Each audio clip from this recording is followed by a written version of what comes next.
Medical కాలేజీలకు సంబంధించి Congress party medical కాలేజీలని privatise చేయడాన్ని తీవ్రంగా ఖండిస్తుంది, తీవ్రంగా వ్యతిరేకిస్తుంది.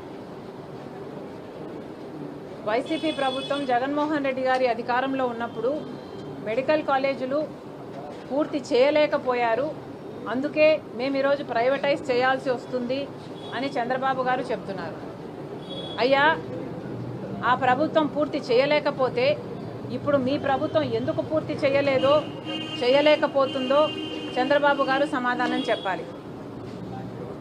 ఇప్పటికీ నాకు తెలిసి దాదాపు 2500 సీట్లు ప్రతి ఏడాది మెడికల్ కాలేజీల నుంచి పిల్లలు బయటకు వస్తుంటే ఈ అడిషనల్ కాలేజెస్ అన్నీ కలిపితే ఇంకొక 2500 సీట్లు ఉంటాయని అంచనా.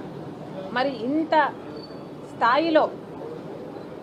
పెద్ద స్థాయిలో ఈ మెడికల్ కాలేజీలు స్టూడెంట్స్ను ప్రొడ్యూస్ చేసేటప్పుడు ఇలాంటి ఒక పాలసీని తీసుకొని మొత్తం అన్నిటినీ ప్రైవేటైజ్ చేసేస్తాం, నారాయణ లాంటి వాళ్ళకి ఇచ్చేస్తాం అనడం చాలా దురదృష్టకరం.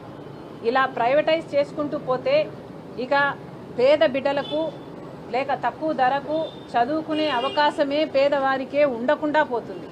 అసలు పేదవాళ్ళల్లో ఎవరు డాక్టర్ అయ్యే అవకాశమే లేకుండా పోతుంది.